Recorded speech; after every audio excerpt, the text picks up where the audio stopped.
Bonjour à tous. Suite de l'examen du budget ici au Sénat. Le vote sur l'ensemble du texte aura lieu demain jeudi. Et ces dernières heures, plusieurs mesures concernant la fiscalité ont été adoptées. Il était notamment question de la majoration de la taxe d'habitation sur les résidences secondaires. On file en séance. On en reparle juste après.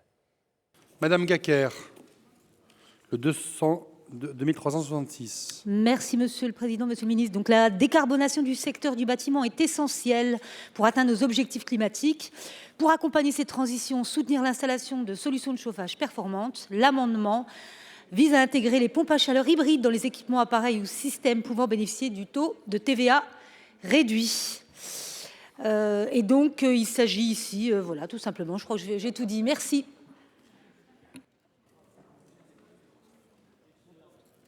Merci, ma chère collègue. Le 2563, Monsieur Foissin. Il est défendu? Il est identique. Merci, il est défendu. Le 357, donc Monsieur Séné. Il est défendu. Le 559, Monsieur Lévy. Il est défendu, merci. Le 1665, Monsieur Plat.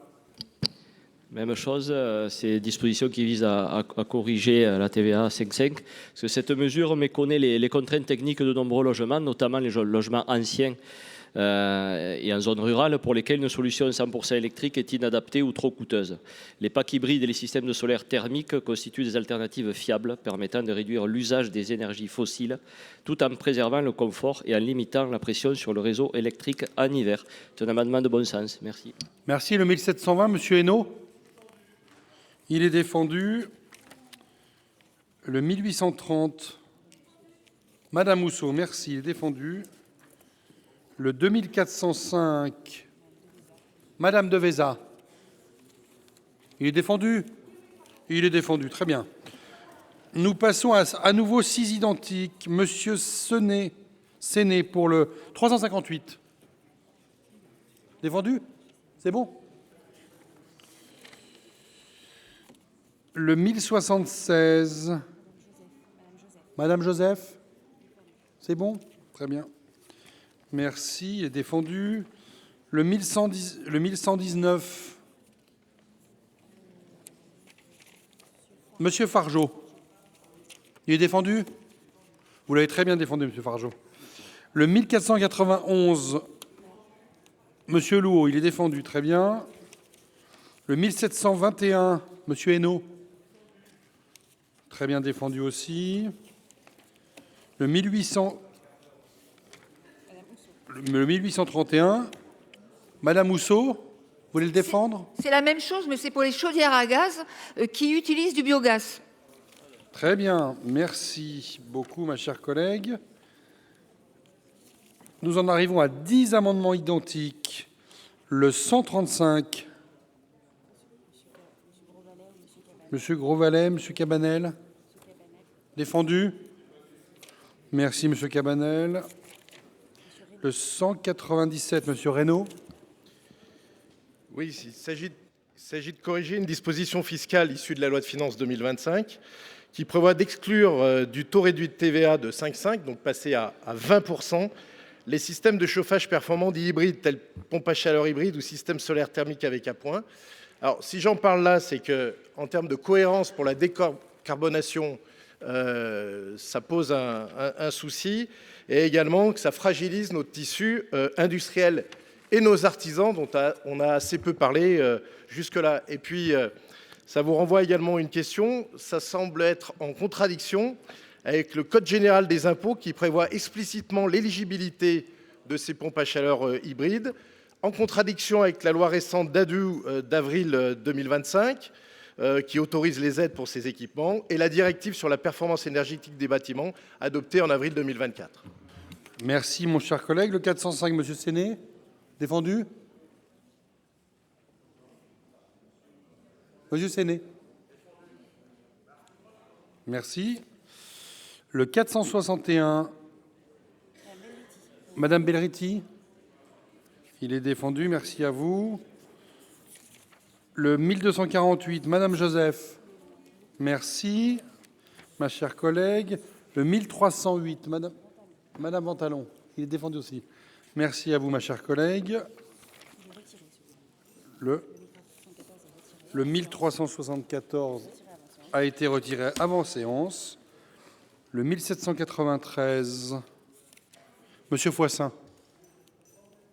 Il est défendu.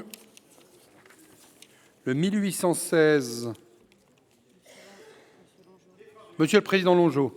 Il est défendu. Merci. Le 2595, Monsieur Bonneau. Non, il n'y a personne. Il n'est pas défendu. Et le 1594,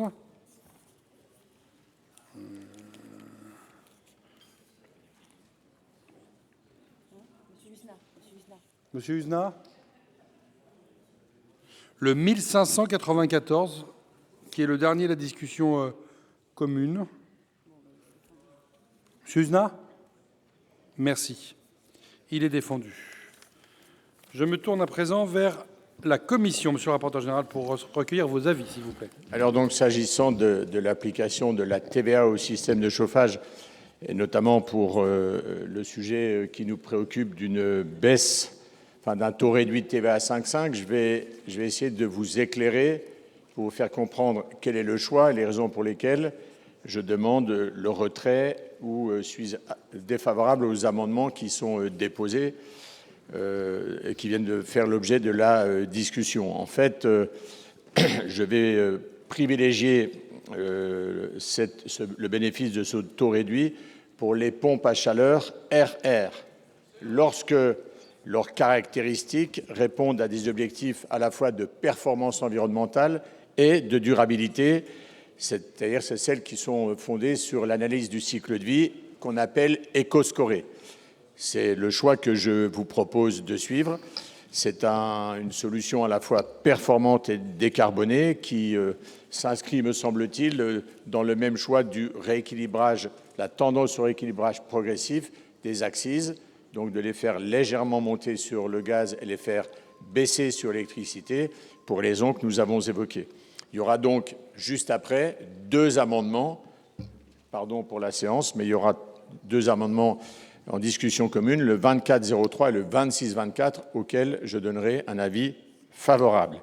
Ce qui veut dire que pour les dispositifs hybrides, c'est une demande de retrait, donc c'est l'ensemble, je vais quand même les citer, que chacun s'y retrouve, mais normalement ils sont dans l'ordre du tableau, le 63, 23, 66, 25, 63, 357, 559, 1665, 1720, 1830, 2405, 135, 197, 405, 461, 1248, 1308, 1374, 1793, 1816, 2595 et 1594. Donc, évidemment, ça va dans le sens, ces amendements vont dans le sens d'une amélioration de la performance énergétique, mais ils me paraissent, à ce stade, trop larges. Je serai également défavorable aux amendements qui créent la dérogation au taux normal de TVA pour les chaudières alimentées par le biogaz et pour les mêmes raisons. D'ailleurs, ça a été dit dans la défense de l'amendement, c'est une mesure qui a été supprimée l'an passé, donc je ne propose pas qu'elle soit restaurée. Donc, avis défavorable aux 358, 1076, 1119, 1491, 1721 et 1831. Monsieur le ministre, quels sont les avis du gouvernement, s'il vous plaît?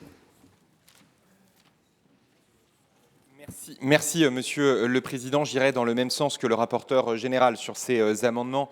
Je serai moi aussi défavorable à ce qu'on revienne sur les mesures qui avaient été fixées lors du précédent projet de loi de finances, à la fois au titre des chaudières hybrides, pour continuer à aller dans le sens de l'électrification. Ça a été rappelé par le rapporteur général, et de la même manière d'ailleurs que le rapporteur général, je profite de ces amendements pour indiquer que je donnerai également en revanche un avis favorable sur les amendements 2403 et 2624 qui prévoiront d'étendre le bénéfice du taux réduit de 5,5 de TVA à l'installation des pompes à chaleur RR lorsque leurs caractéristiques, ça a été rappelé par le rapporteur général, leur permettent de bénéficier de l'éco-score. En ce qui concerne les chaudières à biogaz, la difficulté, vous le savez, mesdames et messieurs les sénateurs, c'est qu'une chaudière à biogaz peut aussi être une chaudière à gaz. Donc, c'est très difficile, même opérationnellement, de distinguer deux taux de TVA. Donc, je comprends bien l'intention de développement du biogaz, mais je ne vois pas pratiquement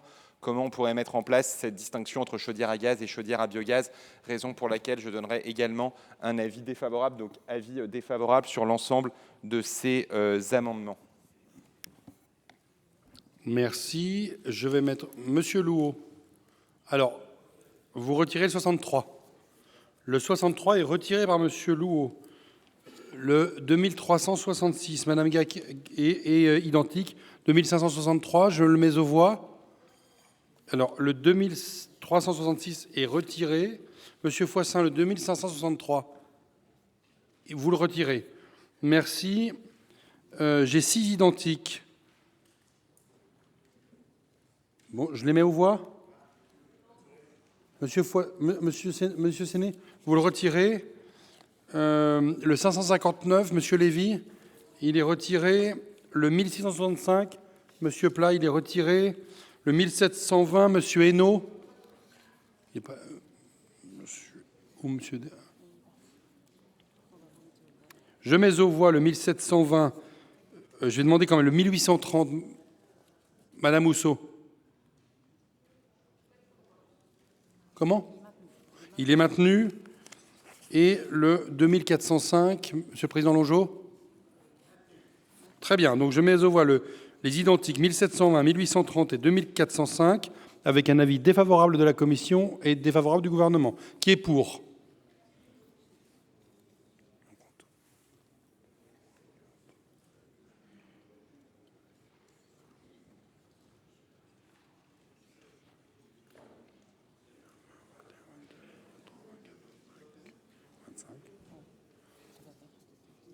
Qui est contre? Qui s'abstient? Ils ne sont pas adoptés. 6 identiques. Le 358, Monsieur Séné. Retrait. Le 1076, Madame Joseph. Retiré. Le 1119, Madame Billon. Il est retiré. Mais elle n'a pas signé, Madame Rousseau. Monsieur. Non. Monsieur Fargeau, il est retiré ? OK. Le 1491, Monsieur Louot. Ah, on le vote, très bien. Le 1721, il n'est pas en mesure d'être retiré. Et le 1831, Madame Housseau. On le vote, très bien.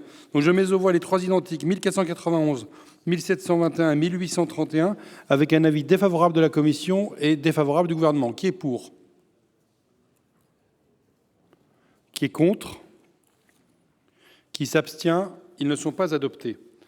J'ai 10 amendements identiques. Le 135, Monsieur Cabanel. Maintenu. Je le mets aux voix. Donc 10 identiques, à commencer par le 135. Avis défavorable de la Commission, avis défavorable du gouvernement. Qui est pour ? Qui est contre ? Qui s'abstient ? Ils ne sont pas adoptés.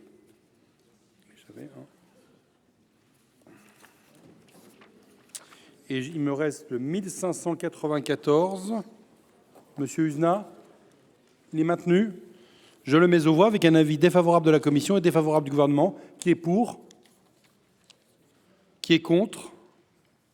Qui s'abstient ? Il n'est pas adopté.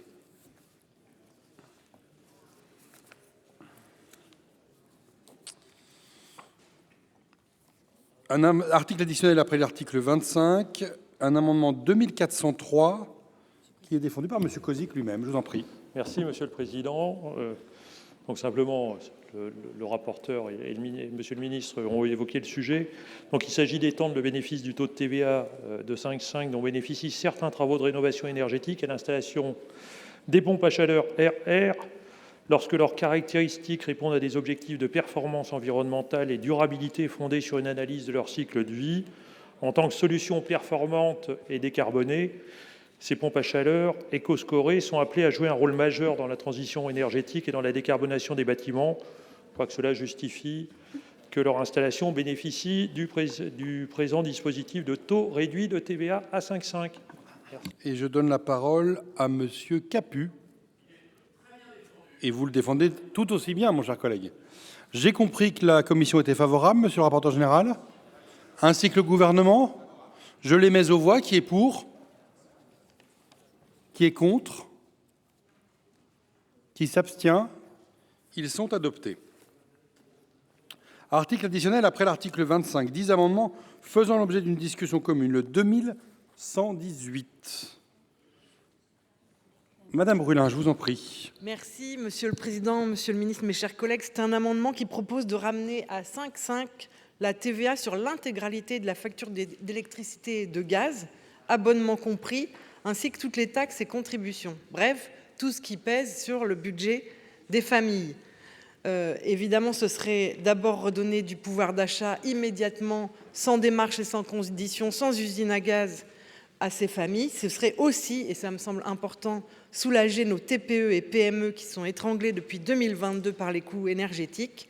Et c'est enfin rendre possible la transition énergétique au lieu finalement de la transformer en un espèce de luxe inaccessible. Chacun le sait ici, beaucoup de ménages et de plus en plus de ménages baissent le chauffage, voire ont froid l'hiver. La précarité énergétique est en progression constante et donc ça nous semble une mesure absolument urgente. Je vous remercie. Merci, ma chère collègue. Le 2093, monsieur Barros. Madame Corbière-Namazo, je vous en prie. Merci, Monsieur le Président, Monsieur le Ministre, mes chers collègues. Cet amendement vise à rétablir le taux réduit de TVA à 5,5 sur les abonnements d'électricité supprimés par la loi de finances pour 2025. Le gouvernement justifie le relèvement à 20% par une prétendue exigence de conformité avec la directive TVA de 2006 et la jurisprudence de la Cour de justice de l'Union européenne. Pourtant, ni la directive ni la jurisprudence n'interdisent l'application de taux distincts entre l'abonnement et la consommation d'électricité, dès lors qu'il n'y a aucune distorsion de concurrence. L'abonnement étant une prestation fixe, indépendante de la consommation, il n'y a donc aucune asymétrie de marché. Les petits consommateurs, souvent des foyers modestes, vivant seuls ou dans de petites surfaces, sont pénalisés. Rétablir le taux réduit permet non seulement de corriger un effet régressif, mais réaffirmer un principe de justice fiscale pour permettre une facture plus équitable pour tous. Il s'agit là d'un choix responsable, compatible avec le droit européen, directement favorable aux citoyens les plus vulnérables, un vrai choix politique. Merci. Merci. Le 2120. Madame Varayas, je vous en prie. Merci, Monsieur le Président. Monsieur le Ministre, chers collègues, cet amendement de repli pose un principe fondamental. L'énergie est un bien de première nécessité et l'accès à l'électricité doit être un droit pour tous. Aujourd'hui, plus de 3 millions de ménages en France sont concernés par la précarité énergétique et le nombre d'impayés d'énergie a augmenté de 20%, passant à 1,2 million. Le relèvement du taux de TVA à 20% sur les abonnements pèse directement sur les foyers fragiles et aggrave les inégalités. Rétablir le taux réduit de la première tranche de consommation est une mesure de justice sociale, un geste de solidarité et un acte politique clair, mettre fin à la marchandisation de l'énergie et garantir un droit fondamental pour tous nos concitoyens. Merci, ma chère collègue. Le 902 est défendu par Monsieur Durox. Il est défendu. Je vous remercie, mon cher collègue. Le 356, Monsieur Séné. Défendu. Le 1038, Madame Joseph. Il est défendu. Le 1117, Madame Billon, je vous en prie. Oui, merci Monsieur le Président. Donc, c'est un amendement déposé par notre collègue Claude Kern qui vise à l'accélération de la décarbonation du parc de chauffage combinée à la préservation du pouvoir d'achat des consommateurs français. Et donc, le biogaz, énergie produite dans les territoires à partir de matières premières locales afin de faciliter son accès au plus grand nombre. Eh bien, ce présent amendement propose d'appliquer le taux réduit d'une TVA à 5,5. Je vous remercie. Le 1490 est défendu par Monsieur Laménie. Merci, Monsieur le Président. Il était parfaitement défendu. Je vous remercie. Tout à fait, mon cher collègue. Le 1541.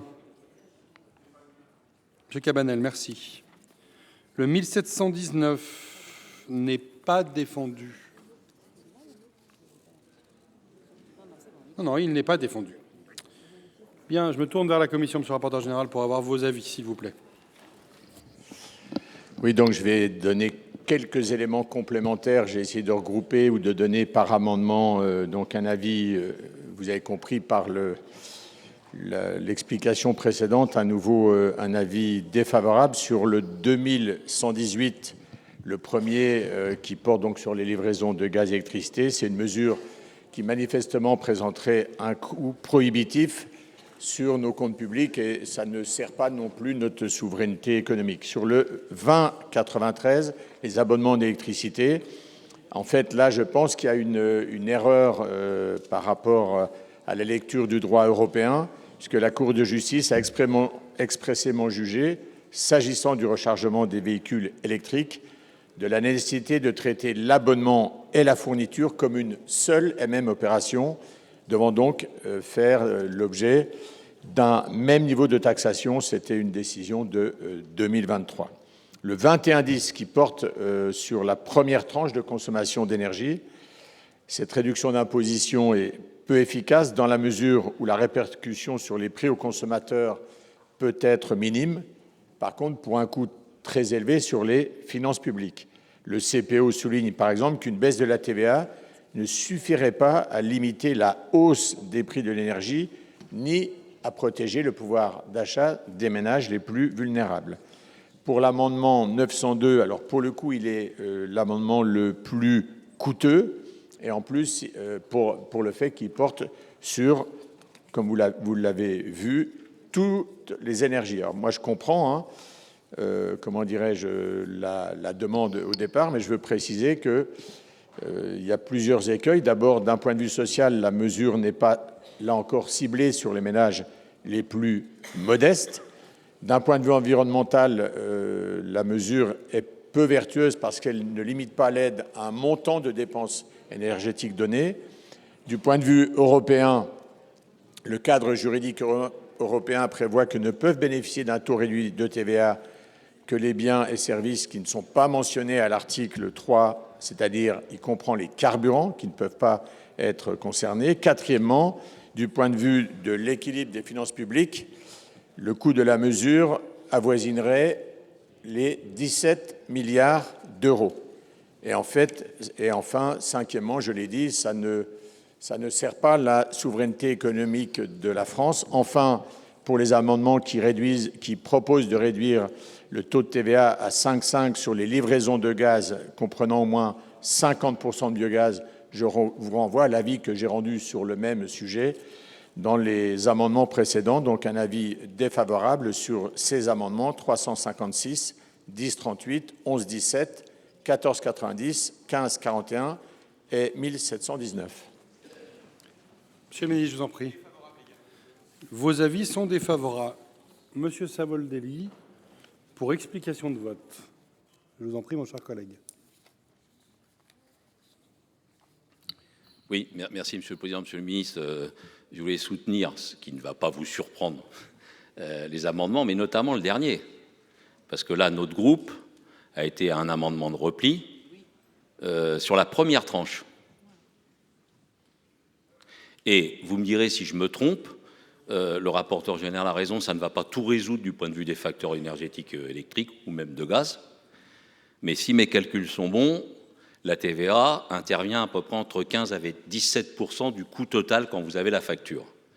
Donc ça ne réglera pas tout, mais si on a un taux réduit sur la première tranche, je pense que là, ça peut aider, c'est vrai, les foyers les plus modestes, les plus vulnérables, certains étant dans des conditions d'habitat d'une précarité énergivore.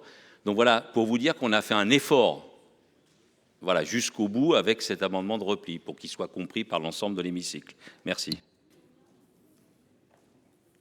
Très bien. Je mets aux voix l'amendement 2118. Il a reçu un avis défavorable de la commission, défavorable du gouvernement. Qui est pour ? Qui est contre? Qui s'abstient? Il n'est pas adopté. Le 2093, même vote? Même vote. Le 2120, même vote? Même vote. Le 902, même vote? Non, vous voulez que je mette aux voix? Qui est pour? Qui est contre? Qui s'abstient? Il n'est pas adopté. Et donc, je mets aux voix les 5 identiques restant en discussion. Ils ont reçu un avis défavorable de la commission et défavorable du gouvernement. Qui est pour? Qui est contre? Qui s'abstient? Ils ne sont pas adoptés. Article additionnel après l'article 25. 6 amendements faisant l'objet d'une discussion commune. Le premier, le 1652, est défendu par M. Uzenat. Je vous en prie, mon cher collègue. Merci, Monsieur le Président. Nous voyons bien les uns et les autres sur nos territoires les conséquences dramatiques du dérèglement climatique avec la multiplication des canicules. L'urgence d'agir pour adapter nos territoires se fait plus nécessaire que jamais. Développer notamment les réseaux de froid renouvelables pour éviter les effets d'îlots de chaleur liés au rejet thermique des systèmes de climatisation classiques. Au passage, c'est une priorité bien identifiée du plan national d'adaptation au changement climatique numéro 3, la mesure 10 en l'occurrence, qui préconise la mise en œuvre de cette même mesure dès 2026. Les réseaux de froid aujourd'hui sont trop peu développés, moins de 50 réseaux dans notre pays contre 1000 réseaux de chaleur en France. Et donc en cohérence avec ces objectifs, le présent amendement vise donc à étendre aux abonnements et à la fourniture de froid renouvelable le bénéfice du taux réduit de TVA actuellement applicable à la chaleur renouvelable. Je vous remercie. Merci. Le 1382 n'est pas défendu. Le 216, M. Cabanel. Madame la ministre Delattre, je vous en prie. Oui, merci, Président. Je suis présente. À l'aune des canicules désormais récurrentes, le plan national d'adaptation du changement climatique fait du développement des réseaux de froid une priorité puisqu'il offre une solution collective, sobre et locale, évitant les îlots de chaleur que crée la climatisation classique. Pourtant, nous comptons moins de 50 réseaux de froid en France, un retard qui menace notre capacité d'adaptation. En lien avec la proposition de loi dite Grémillet, cet amendement propose donc d'appliquer à la fourniture de froid le taux réduit de TVA déjà accordé à la chaleur renouvelable et de permettre ainsi d'accélérer le déploiement à un coût minimal. Merci, Président. Merci, ma chère collègue. Le 1240, Monsieur Jadot. Bien, c'est le même amendement. Aligner la TVA des réseaux de chaleur renouvelable et de récupération de froid sur la chaleur.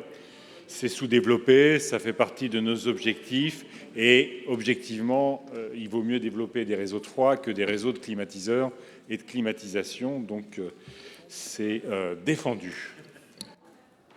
Et comme on va gagner, j'aime bien parler aussi.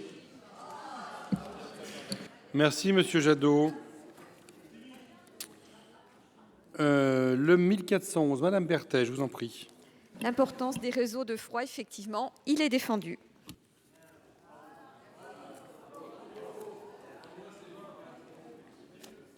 Et le 2122, il est défendu. Merci. Avis de la commission, monsieur le rapporteur général. Vous demandez l'avis du gouvernement. Alors justement, monsieur le ministre, quel est-il ? Merci, Monsieur le Président. Ça a été rappelé par nombre d'entre vous. Il est important de pouvoir soutenir le développement des réseaux de froid, particulièrement face aux vagues de chaleur qui nous touchent, et ce qui permet de le faire sans créer ce que la climatisation traditionnelle peut parfois susciter, c'est-à-dire des îlots de chaleur. Donc c'est évidemment des amendements qui vont dans le bon sens. D'ailleurs, il était bizarre d'avoir un taux différent de TVA entre les réseaux de chaleur et les réseaux de froid. Il y a des différences un peu simplement de rédaction, donc je ferai une demande de retrait de l'amendement 1652 au profit des amendements identiques 216, 1240, 1411 et 2125, auxquels je donnerai un avis favorable. Donc c'est quoi ça ? Très bien. Donc je vais mettre aux voix. Monsieur Uzenat, je vous en prie. Monsieur le Président, donc je rends le 1652 identique au suivant. Vous rendez donc votre amendement 1652 identique au suivant et on considère que le 1382 n'est pas tombé. Monsieur Khalifé était présent. Monsieur Khalifé, il est défendu? Très bien, donc il est bien dans l'alias. Merci à M. Canevet pour sa vigilance. Je mets aux voix donc le 216 et identique, ainsi que le 1652 rendu identique. Ils ont reçu un avis favorable de la commission et favorable du gouvernement. C'est bien ça, monsieur le rapporteur général? Très bien. Qui est pour? Qui est contre? Qui s'abstient? Ils sont adoptés. Article additionnel après l'article 25. Deux amendements faisant l'objet d'une discussion commune. Le 192. Monsieur Redon-Sarrazy, je vous en prie. Merci, Monsieur le Président. Le présent amendement vise à intégrer la chaleur, cette fois-ci issue de combustibles solides de récupération aux sources d'énergie, permettant de bénéficier d'un TVA à taux réduit pour la fourniture de chaleur. Au regard de la rédaction actuelle, celle-ci en est exclue, alors qu'elle est pourtant un débouché pour les collectivités souhaitant détourner les ordures ménagères résiduelles de l'enfouissement, conformément à la hiérarchie des modes de traitement. Cette évolution fiscale vise donc à permettre à des projets de valorisation de chaleur issus donc de la CSR, distribués par réseau, d'assurer un modèle économique stable, concurrentiel par rapport à des solutions issues d'énergies fossiles, permettant donc de verdir la chaleur distribuée localement. Merci. Le 1087, Madame Billon, il est défendu. Quels sont les avis de la commission, monsieur le rapporteur général? Demande de retrait. Le fonds chaleur est en fait tout ce qui est géré par le fonds chaleur de l'ADEME et non pas par, comment dirais-je, un impact via la TVA. Monsieur le ministre. Merci, Monsieur le Président. J'avais le sentiment plutôt que cet amendement levait une ambiguïté, en fait, simplement sur la rédaction actuelle de l'application du taux de TVA à 5,5% pour les réseaux de chaleur, puisque ça permet simplement de faire que la chaleur issue des CSR soit bien comprise dans la part de 50%. Donc je donnerai un avis favorable. Merci. Donc je mets aux voix le 192. Les avis, c'est défavorable, monsieur le ministre, sur le 192? Favorable au 192. Donc je mets aux voix le... Attendez, on reprend parce que je mets aux voix le 192. Il avait reçu un avis favorable de la commission? Défavorable. Et du gouvernement? Favorable. Qui est pour? Qui est contre? Qui s'abstient? Il n'est pas adopté. Et pour le 1087, la commission est défavorable? Et le gouvernement? Défavorable. Qui est pour? Qui est contre? Qui s'abstient? Il n'est pas adopté. Article additionnel après l'article 25, le 828. Monsieur Grosvalet, je vous en prie. Oui, dans le prolongement de la précédente discussion, cet amendement conditionne le taux réduit à un approvisionnement en biomasse locale et durable et aligne ainsi notre fiscalité sur les critères de la directive RED 3 et sur les exigences déjà appliquées par l'ADEME. Avis de la commission. Gouvernement? Défavorable. Je le mets aux voix avec un avis défavorable de la commission, défavorable du gouvernement, à moins que vous le retiriez. Il est retiré. Le 828 est retiré par M. Grosvalet. Article additionnel après l'article 25, le 456. Madame Belriti, je vous en prie. Alors, cette proposition, elle vise à introduire un critère de résilience en application de l'article 28 du Net Zero Industry Act. Ce règlement européen prévoit que les dispositifs de soutien en faveur des technologies net zéro, comme le photovoltaïque, doivent inclure des critères de durabilité environnementale et de résilience. Cet amendement vient donc compléter les dispositions de l'article 278-0 bis P afin de les rendre conformes au droit communautaire. Il permettra également de soutenir les projets de production industrielle de panneaux photovoltaïques français qui pourraient créer, et notamment en Moselle, plus de 5000 emplois directs d'ici à 2030. Avis de la commission, monsieur le rapporteur général. À ce stade, on a regardé de près le sujet de la résilience européenne est, comme il est rédigé, extrêmement flou. Et il ne permet pas, à ce stade, en tous les cas, de donner un avis favorable. Moi, j'entends, on voit bien quelle est la préoccupation, mais on risque d'avoir encore un sujet d'interprétation qui ne passe pas la barrière juridique et constitutionnelle. Retrait. Avis du gouvernement, monsieur le ministre. Même avis. Madame Belriti, vous le maintenez? Très bien, je le mets aux voix avec un avis défavorable. Monsieur Jadot, pour explication de vote.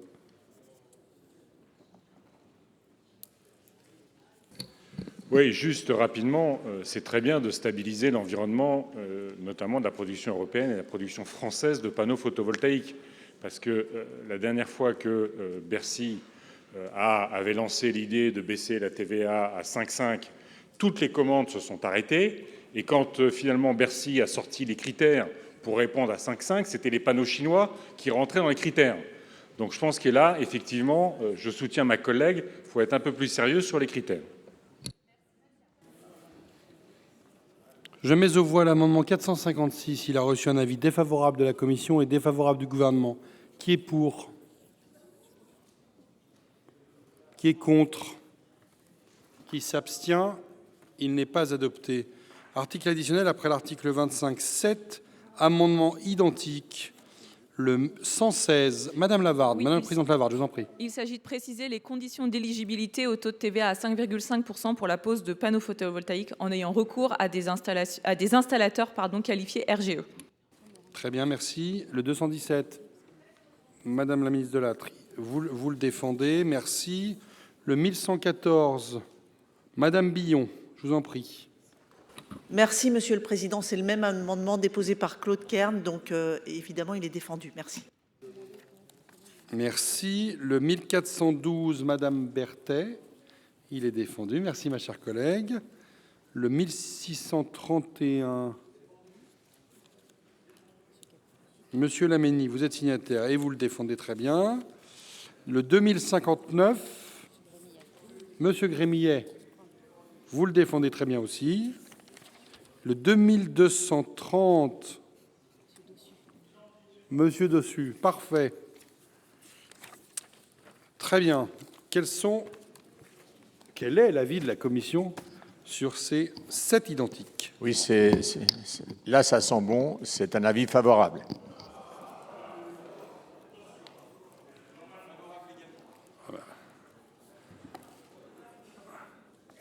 Je vais mettre aux voix ces 7 identiques qui ont reçu un avis favorable de la commission et favorable du gouvernement. Qui est pour? Qui est contre? Qui s'abstient? Ils sont adoptés. Article additionnel après l'article 25. 2 amendements identiques. Le 73, Monsieur Louot. Il est défendu. Le 455, Madame Belriti. Vous avez la parole, ma chère collègue. Alors, le présent amendement vise à conditionner le bénéfice du taux réduit de TVA de 5 à 5,5 aux installations de production photovoltaïque disposant d'un système de stockage par batterie et à étendre ce bénéfice au dispositif de stockage lui-même. Actuellement, le Code général des impôts incite principalement à installer des panneaux photovoltaïques sans stockage. L'onduleur est éligible au taux réduit lorsqu'il est seul, mais ne l'est pas lorsqu'il fait partie d'un système intégrant une batterie. En permettant de consommer l'électricité aux heures de pointe, les batteries augmentent la valeur de l'énergie produite pour les consommateurs tout en réduisant les besoins de renforcement du réseau et le recours aux centrales de pointe. Il est donc logique et souhaitable d'un point de vue de sécurité juridique et de cohérence fiscale que l'ensemble du système bénéficie d'un même traitement lorsqu'il est installé de manière conjointe. Avis de la commission. Demande de retrait. Avis du gouvernement. Défavorable. Monsieur Louot, vous le maintenez? Madame Belriti aussi? Monsieur Louot retire le 73. Et que fait Madame Belriti? Vous le gardez. Il est mis aux voix avec un avis défavorable de la commission et défavorable du gouvernement. Qui est pour? Qui est contre? Qui s'abstient? Il n'est pas adopté. Article additionnel après l'article 25, le 1959. C'est Madame Gull qui défend. Je vous en prie, ma chère collègue. Alors, cet amendement vise donc à rétablir le taux normal de TVA à 20% sur les boissons sucrées et édulcorées, car l'application d'un taux réduit à 5,5 sur les boissons sucrées et édulcorées est une anomalie au regard de la santé publique. C'est des boissons qui sont reconnues pour leur rôle dans l'augmentation de l'obésité, du diabète de type 2, des maladies cardiovasculaires, et donc ils ne peuvent pas continuer à bénéficier de ce taux réduit. Avis de la commission, monsieur le rapporteur général. Du gouvernement? Je le mets aux voix avec un avis défavorable de la commission et défavorable du gouvernement. Qui est pour? Qui est contre? Qui s'abstient? Il n'est pas adopté. Article additionnel après l'article 25, le 998. Oui, merci, Monsieur le Président. Actuellement, la margarine subit une TVA à 20%, alors que quasiment l'ensemble des autres produits alimentaires bénéficient d'une TVA à taux réduit de 5,5. L'instauration d'une TVA différenciée pour la margarine est intervenue au début des années 60, dans un contexte agricole français particulier, et aujourd'hui totalement anachronique. Alors, la margarine est désormais un symbole de notre incohérence fiscale. Elle est, je vous rappelle, taxée au même taux que le caviar. Non seulement un tel taux à 20% n'est aujourd'hui plus du tout justifié, mais il pèse sur les ménages les plus modestes, principalement du nord et de l'est de la France, pour lesquels chaque euro compte, ainsi que sur les foyers des personnes âgées, pour lesquelles la consommation de margarine est recommandée en raison de ses allégations nutritionnelles. Et la France est le seul pays européen à pratiquer un tel taux de TVA pour la margarine. Merci. Avis de la commission, monsieur le rapporteur général. Sagesse. Gouvernement? Le gouvernement est-il aussi sage? Merci. Non, malheureusement, le gouvernement sera moins sage, puisque vous le savez, il y a aujourd'hui, c'est vrai, pas mal d'incohérences sur les taux de TVA, sur les produits alimentaires. On a souvent le débat sur le chocolat également, qui a un taux à 20%. On pourrait avoir aussi des débats sur d'autres denrées alimentaires. Donc je pense qu'il faudra à un moment qu'on ait un travail collectif sur l'ensemble des taux de TVA sur les différents produits alimentaires, mais je pense que par le prendre bout par bout, comme vous le proposez ici pour la margarine, ne me paraît pas fonctionner, raison pour laquelle j'émettrai un avis défavorable. Merci. Monsieur Louot, pour explication de vote. Écoutez, comme on est pressé, il faut mettre un peu d'huile dans les rouages, donc on va commencer par la margarine et notre groupe soutiendra. Je mets aux voix l'amendement 998. Il a reçu un avis de sagesse de la commission, un avis défavorable du gouvernement. Qui est pour?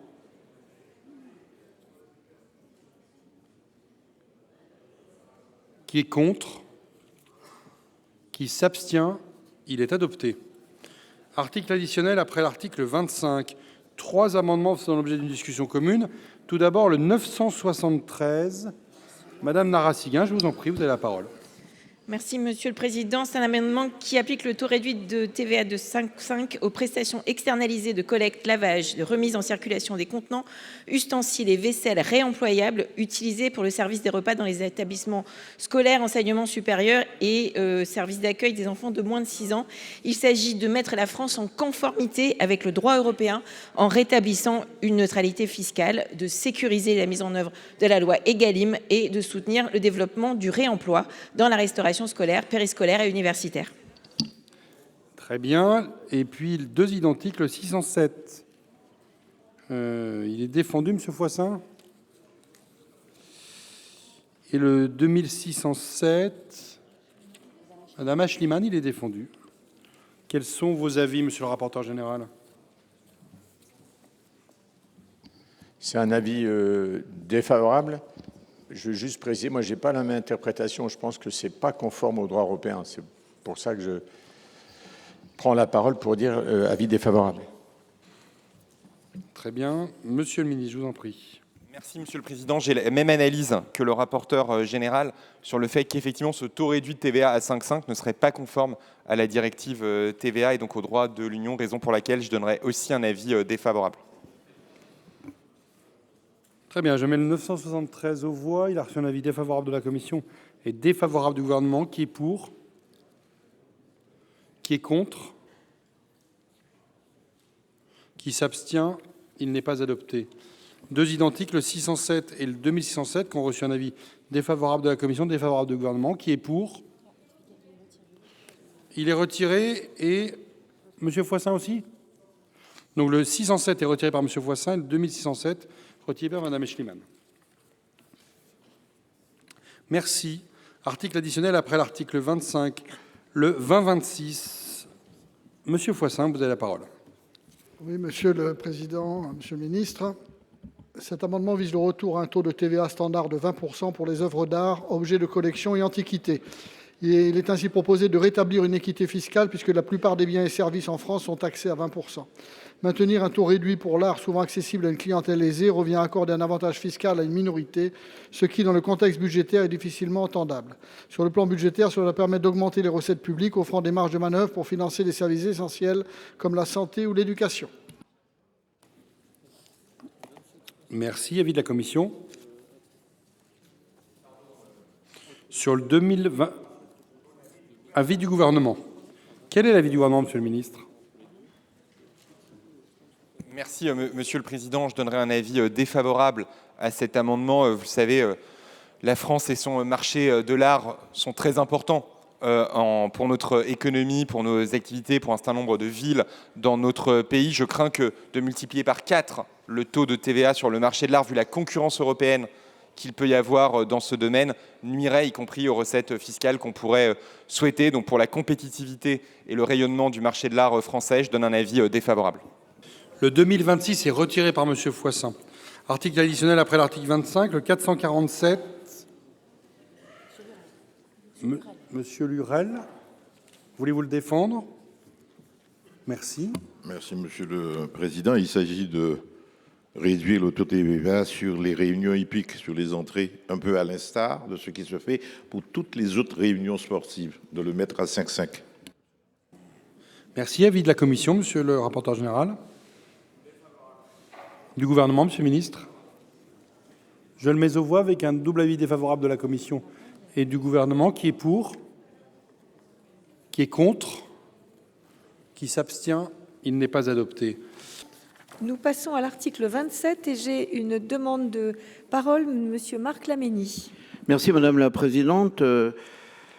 Monsieur le Ministre, mes chers collègues, concernant cet article 27, qui concerne l'ajustement de la mise en œuvre de la révision des valeurs locatives des locaux professionnels et la révision des valeurs locatives des locaux de taxes d'habitation. En saluant aussi, bien sûr, le travail de nos directions des finances publiques, des commissions communales, départementales pour la révision des impôts. Ça a un impact important pour les collectivités territoriales et leurs groupements, notamment pour le mode de calcul du foncier bâti, taxe d'habitation, ce qu'il en reste malheureusement, seulement résidences secondaires et logements vacants. Et en rappelant que la taxe d'habitation sur les résidences principales a été supprimée en 2023, ce qui présente aussi un manque à gagner, même si c'est compensé à l'euro près par l'État. Également la cotisation foncière des entreprises et les taxes d'enlèvement d'ordures ménagères notamment. Et en rappelant aussi que la valeur locative cadastrale, les bases datent principalement des années 1970. Donc il y a un travail très important qui doit être fait localement en liaison avec l'administration fiscale. Et donc notre groupe soutiendra les amendements du rapporteur général pour ne pas décaler à nouveau les calendriers de révision de ces valeurs locatives. Je vous remercie. Je vous remercie. Monsieur Blanc, vous avez demandé la parole. Non, ce sera très rapide pour dire qu'on aura évidemment la même approche. Simplement dire que j'imagine que nous sommes nombreux à avoir été élus. Nous sommes nombreux à avoir été élus locaux. Et Madame la Présidente Cukierman, je n'en doute pas, a eu la même approche là où elle était élue dans son territoire, à avoir mis en place des commissions spéciales des impôts qui ont fait le travail de mise à jour. Et le fait de revenir sur ce qui s'est passé dans certains territoires et qui ne l'a pas été dans d'autres nous paraît tout à fait injuste à l'échelle de l'ensemble du pays. Je crois qu'il faut qu'il y ait une égalité Et quand des élus ou dans certains territoires, il y a défaillance, il appartient à l'État, effectivement, d'y remédier. C'était le sens de l'esprit initial. Je crois que les annonces auxquelles nous avons assisté ces derniers temps posent problème. Je vous remercie, Madame Kuckerman. Merci, Madame la Présidente. Monsieur le Ministre, mes chers collègues, je voulais simplement, dans un propos liminaire, puisque finalement l'article 27 n'est qu'une petite partie du vrai débat que nous allons attaquer maintenant, qui est finalement la question de la capacité des collectivités territoriales à pouvoir maîtriser leur foncier et à lever l'impôt sur celui-ci après la suppression de la taxe d'habitation telle que voulue par Emmanuel Macron. Et d'ailleurs, l'ordre du jour de nos travaux le démontre, nous allons toutes et tous avoir un certain nombre d'amendements importants après l'article 27 et donc d'amendements après l'article additionnel. Je crois que l'ensemble de ces amendements, en tout cas pour notre groupe, s'inscrivent dans une logique qui est constante. Redonner, conformément d'ailleurs à la Constitution, de la capacité aux collectivités territoriales qui le souhaitent, et j'insiste sur qui le souhaitent, de pouvoir maîtriser leur foncier et maîtriser leur taxation sur les habitations. Nous allons y revenir, nous allons les défendre, mais il me semble, y compris pour gagner du temps pour la suite, et je déborde de mon temps, Madame la Présidente, mais je le rendrai par la suite, qu'il est important, en tout cas, de se rappeler que nous serons toujours à déposer des amendements qui donnent de la liberté et qui ne l'imposent pas, mais tout comme je continuerai de prendre la parole autant que de besoin. Je vous remercie. Nous avons deux amendements qui font l'objet d'une discussion commune. Le 2352, Monsieur Roiron. Oui, bien écoutez, comme il vient d'être indiqué par nos collègues, vous le savez bien, il y a à nouveau la suppression du nouveau rapport de la révision des valeurs locatives des locaux d'habitation. Une dernière révision, la dernière révision date de 1970. Actualisée 10 ans plus tard, plus de 40 ans que la taxe foncière se calcule sur des bases obsolètes, totalement déconnectées du marché. Résultat, des inégalités insupportables entre propriétaires. Et on le voit bien et les collègues l'ont indiqué. Alors, la loi de finances de 2020 avait tout organisé.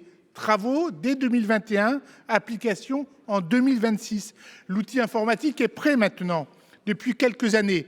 Mais le projet de loi de finances de cette année repousse encore la révision jusqu'en 2031. La Cour des comptes, d'ailleurs, est formelle. Cette révision n'est pas liée à celle des locaux professionnels. Ces reports fragilisent les fondements de la taxe foncière et nuisent à l'équité. Les collectivités ont vraiment besoin de ressources modernisées. Je termine. Les contribuables ont droit à l'équité. Respectons la loi que nous avions votée en 2020. Je vous remercie. L'amendement 18 présenté par la Commission, Monsieur le rapporteur général. Si vous voulez bien, Madame la Présidente, je vais faire la présentation des deux amendements puisqu'ils sont liés. Ça vient d'être dit, en 2020, il y a eu la suppression de la taxe d'habitation et le discours officiel qui sous-tendait, c'est l'obsolescence du mode de calcul des bases, chacun s'en souvient. Et puis, ça a été reporté une fois, deux fois. Je pense que ce qu'on propose là, c'est d'arrêter de reporter le fameux effet procrastination qui crée des tensions partout, des injustices, beaucoup de, comment dirais-je, à la fois d'incompréhension et de non-lisibilité, d'illisibilité des bases, puisque finalement, certains aujourd'hui se voient appliquer des bases très élevées, au contraire d'autres, sans aucune cohérence. Donc, Monsieur le Ministre, ce qu'on vous propose, c'est de tout faire maintenant. En ce qui concerne les... maintenant, c'est en 2026, tant pour les locaux d'habitation que pour les locaux commerciaux. On va vous aider à faire enfin débuter le travail parce qu'il faut un certain temps, dans les deux cas, pour les bases des locaux d'habitation et pour les locaux commerciaux. Le plein effet définitif, une fois que ce sera fait, dans un cas, c'est 2034, avec tous les ajustements, et dans l'autre cas, 2040. Donc, il faut arrêter. Et en fait, vous avez bien vu, le gouvernement s'est quand même un peu pris les pieds dans le tapis avec le dernier sujet sur la taxe foncière. Donc voilà, si on pouvait remettre les choses posément carrées, en tous les cas, c'est ce qu'on vous propose à travers ces deux amendements. Je vous remercie. Monsieur le rapporteur, je voudrais juste votre avis sur le 2352. Je vous remercie. Je vous remercie, Monsieur le ministre.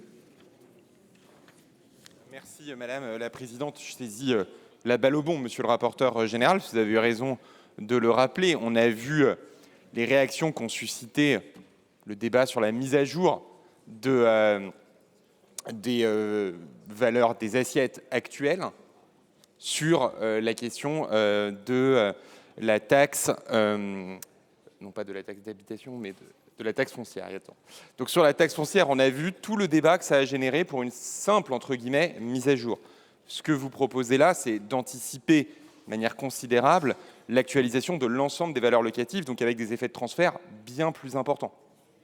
On voit très bien la réaction et la sensibilité sur une mise à jour. On imagine celle que susciterait une anticipation de l'ensemble de l'actualisation des valeurs locatives. J'ajouterais à cela que nous avons un problème opérationnel puisqu'il y a le chantier de révision des valeurs locatives professionnelles qui se déploie en parallèle de la révision des valeurs locatives d'habitation et qu'il est extrêmement compliqué pour les services de mener les deux de pair. Et d'ailleurs, si on veut que la révision des valeurs locatives d'habitation se passe au mieux, sans doute est-il utile de faire un bilan d'expérience sur la révision des valeurs locatives professionnelles.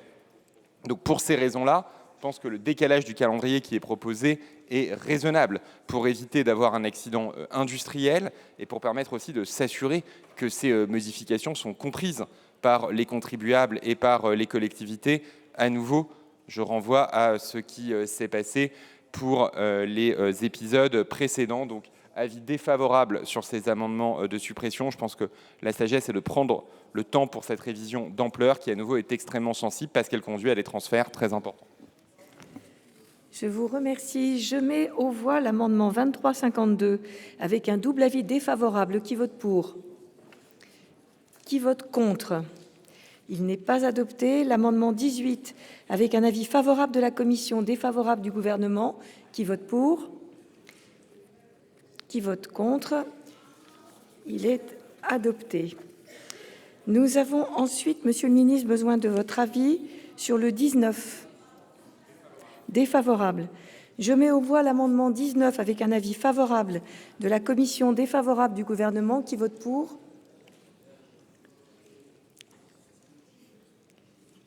Qui vote contre? Il est adopté. Je mets aux voix l'article 27. Qui vote pour? Qui vote contre? Il est adopté. Après l'article 27, nous avons l'amendement du gouvernement. Monsieur le ministre, nous vous écoutons sur le 2669.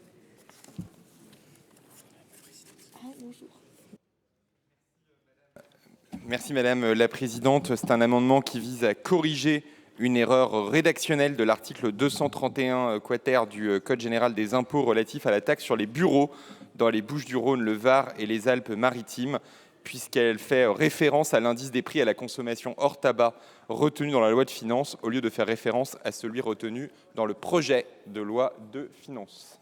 Je vous remercie, Monsieur le rapporteur général. Je vous remercie. Je mets aux voix l'amendement 2669 avec un double avis favorable. Qui vote pour? Qui vote contre? Il est adopté. Nous avons ensuite 30 amendements faisant l'objet d'une discussion commune. Tout d'abord, Monsieur le ministre, nous vous écoutons sur le 2684. Merci Madame la Présidente. Ceci est pour le coup un amendement de fond puisqu'il vise à modifier la fiscalité de la vacance en fusionnant la taxe annuelle sur les logements vacants et la taxe d'habitation sur les logements vacants en une unique taxe sur la vacance des locaux d'habitation qui serait confiée au bloc communal. C'est un amendement qui fait suite à beaucoup de débats, d'échanges que l'on a eus sur la question, puisqu'on a aujourd'hui deux dispositifs qui visent au même objectif, c'est-à-dire à lutter contre la vacance, une vacance qui est délétère, en particulier dans les zones tendues, vu le besoin d'accès au logement qu'expriment nombre de nos concitoyens. Cet amendement, je le précise, maintient une distinction de fiscalité entre communes en zone tendue et communes en zone non tendue, pour éviter évidemment d'augmenter trop massivement la fiscalité dans les territoires qui ne présentent pas de déséquilibre marqué entre l'offre et la demande de logement. Et ça donne un nouvel outil fiscal au bloc communal qui serait décorrélé de la taxe d'habitation sur les résidences secondaires pour permettre aux élus locaux qui le souhaitent d'avoir un instrument de lutte plus efficace contre la vacance. Je vous remercie. Le 23-28, Monsieur Brossat. Merci Madame la Présidente. C'est un amendement qui vise à fusionner, comme le propose le gouvernement, la taxe sur les logements vacants et la THLV. Donc l'amendement du gouvernement va dans ce sens. Je vous remercie. Le 721, donc 3 amendements identiques, 721, 1165 et 1832. Madame Briquet sur le 721. Merci Madame la Présidente. Aujourd'hui, nous avons 2 taxes pour un même objectif, lutter contre la vacance. La TLV perçue par l'État en zone tendue, due après 1 an de vacances, et la THLV perçue par les collectivités hors zone tendue, due après 2 ans, au même taux que la THRS. Même finalité, mais 2 assiettes, 2 taux, 2 circuits de perception. Une architecture fiscale illisible, source de confusion pour les propriétaires, mais aussi pour les élus. Et surtout, dans les territoires tendus, là où nous avons le plus besoin d'agir, la taxe sur les logements vacants échappe aux communes qui n'ont donc pas pleinement la main pour inciter à remettre les logements sur le marché. Notre amendement est donc identique à celui du gouvernement pour fusionner ces 2 taxes. Je vous remercie. Le 1165, Monsieur Blanc, défendu. Nous avons ensuite le 1832, Monsieur Moret. Oui, merci Madame la Présidente. En complément de ce qui a été dit par rapport aux amendements identiques qui sont proposés, j'indiquerai que cet amendement qui vise effectivement à fusionner la taxe locale sur les logements vacants et la taxe sur les habitations la taxe d'habitation sur les logements vacants permettra à la fois de simplifier les choses, puisqu'aujourd'hui on a 2 dispositifs et qu'on n'en aurait qu'un seul.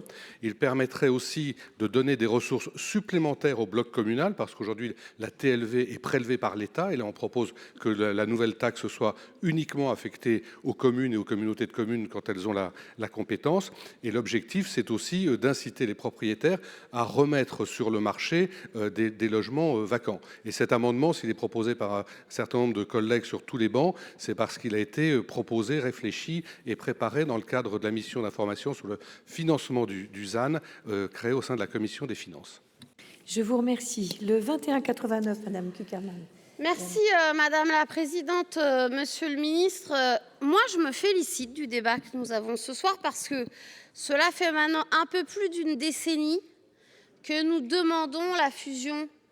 Ben oui, Monsieur le rapporteur, un peu plus d'1 décennie que nous proposons la fusion de ces 2 taxes, et je me réjouis de voir le gouvernement, y compris, porter cette exigence, alors que jusqu'à l'an dernier encore, on nous expliquait que cela n'était pas possible et que nous ne pouvions pas répondre aux scandales silencieux, notamment dans les zones où l'accès au logement devenait un véritable parcours du combattant.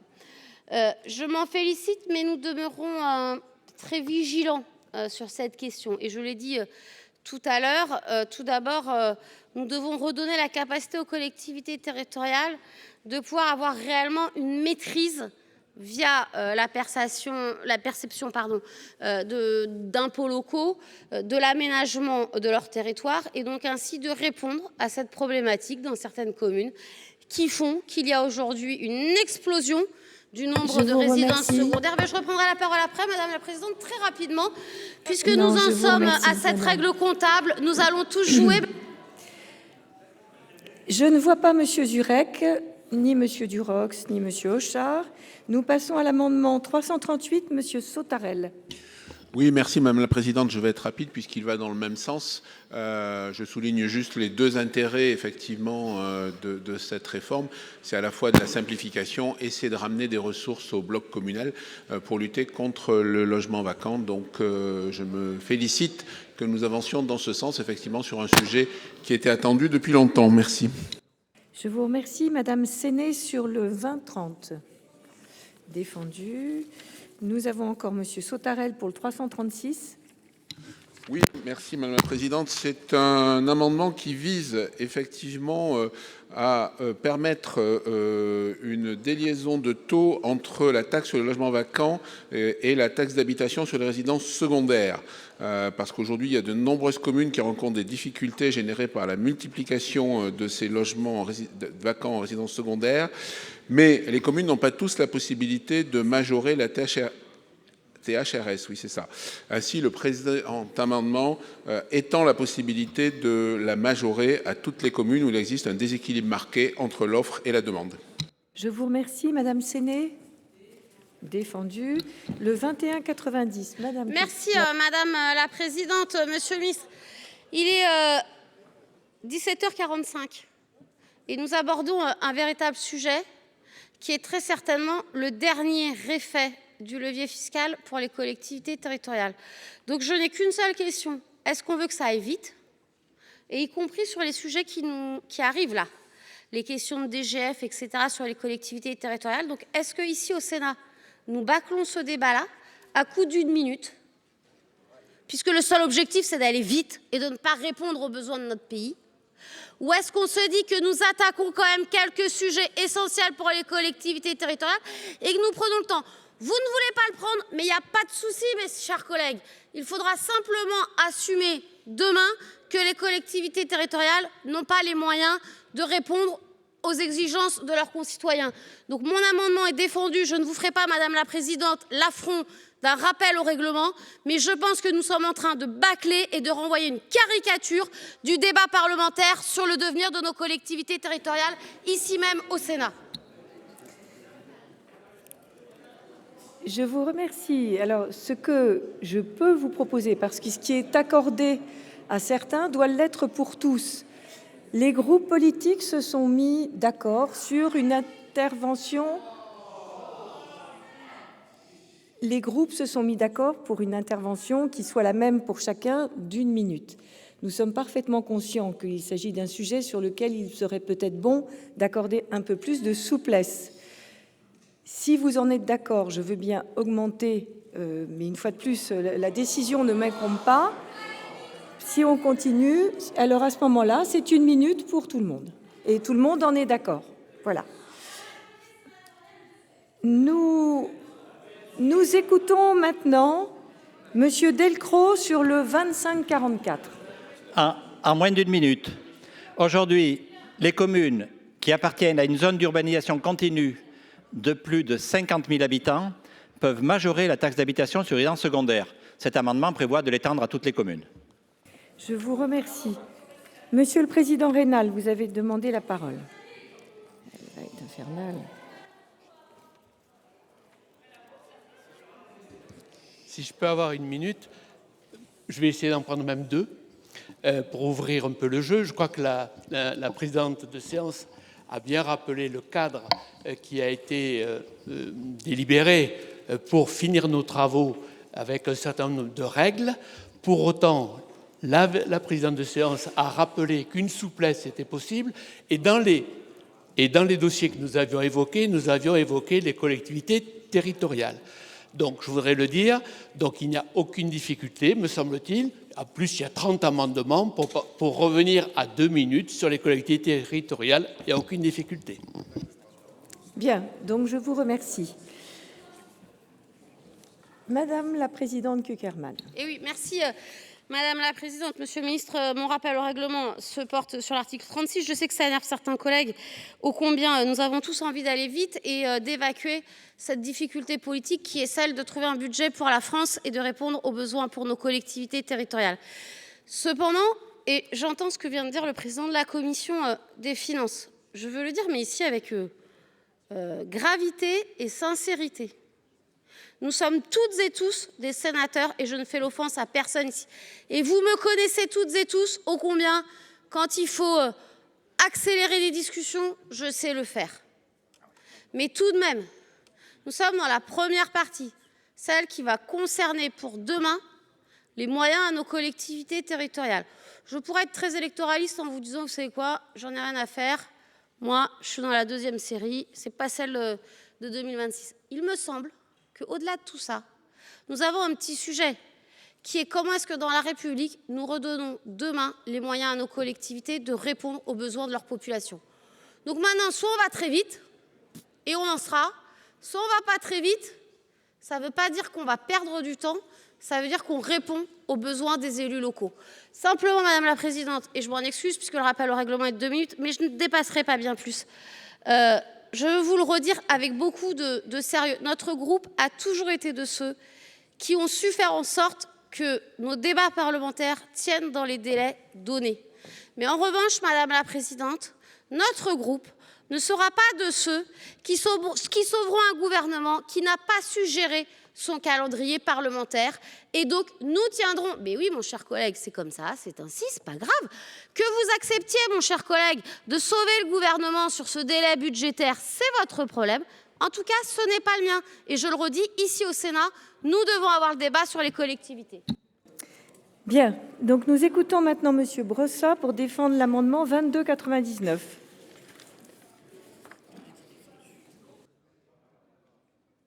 Le 608, qui le défend?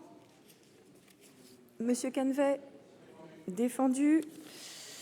Le 2281, Monsieur Brossat, défendu. Le 1705, Monsieur Jadot, voilà, défendu. Nous avons ensuite le 1400, Monsieur Kozik. Merci Madame la Présidente. C'est un débat important pour les collectivités territoriales, c'est un débat important pour l'enjeu du logement aussi, qui est certainement l'une des plus graves crises sociales que connaît notre pays. Donc il y a toute une série d'amendements qui permettent de redonner le droit au logement principal à nos concitoyens. Celui-ci vise à la fois à étendre le nombre de communes qui pourraient bénéficier du dispositif de surtaxe sur les résidences secondaires et également à permettre à cette surtaxe de devenir dissuasive. Notre amendement propose de passer de 60 à 100%. Ceux de Grégory Blanc, de Yann Brossat proposent 200 ou 300%. Je pense qu'ils ont raison, mais il faut qu'on avance sur ces dispositifs. Je vous remercie, Monsieur Brossat, le 2284. Dans le même sens que ce que vient de dire mon collègue Rémi Féraud, un amendement qui concerne la taxation des résidences secondaires. Dans un certain nombre de territoires, nous sommes envahis par le développement de résidences secondaires au détriment de résidences principales et il vise à permettre d'augmenter beaucoup plus sensiblement, jusqu'à 300%, le niveau de la taxe sur les résidences secondaires, tout cela étant évidemment à la main des communes. Si vous souhaitez défendre le 2286, Monsieur le Sénateur, défendu. Le 697, Madame Blatrix-Contat. Ah, pardon. Bon, 697. Moi, j'ai Monsieur Kozik, Blatrix-Contat, Bourgui. Oui, Madame Blatrix-Contat. Merci. 97.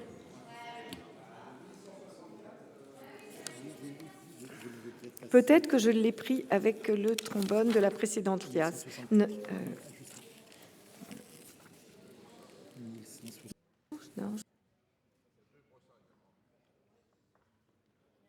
164, tout à fait, tout à fait. Merci. Effectivement, il y avait trois brossats.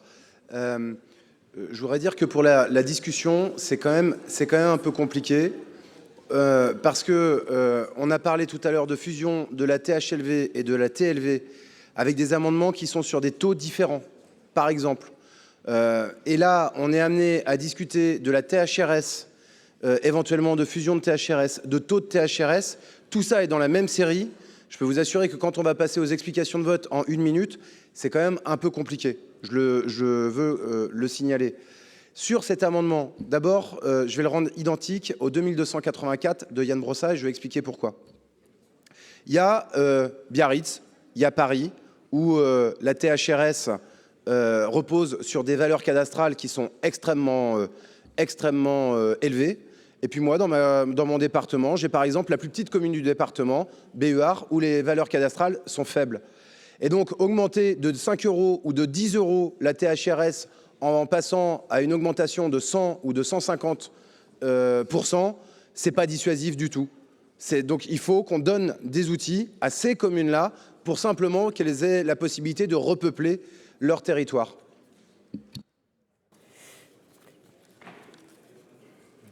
Donc celui-là.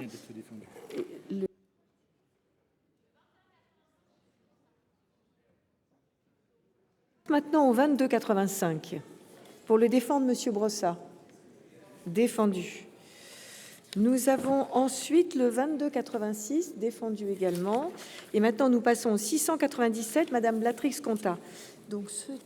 Merci Madame la Présidente. Monsieur le Ministre, donc cet amendement vise, lui, à relever le plafond de 60 à 80% concernant la majoration de la taxe d'habitation sur les résidences secondaires. Je vous remercie. Voilà, nous avons ensuite Monsieur Jadot sur le 1777, Monsieur. Oui, c'est un amendement de notre collègue Yannick Jadot qui prévoit qu'en cas de pluralité de logements vacants détenus par un même contribuable, si un même contribuable possède plusieurs logements vacants dans un même territoire, dès lors qu'au moins l'un d'eux est situé en zone visée au 1, c'est-à-dire en zone tendue, le taux de la taxe est majoré selon les modalités qui seraient fixées par décret. Très bien. Je vous remercie. Nous avons maintenant l'amendement 128, Monsieur Cabanel. Monsieur Bilac, nous vous écoutons. Merci Madame la Présidente. Monsieur le Ministre, je vous présente un amendement qui ne coûte rien. Monsieur le rapporteur général, un amendement qui ne touche pas à la fiscalité. Que demander de plus?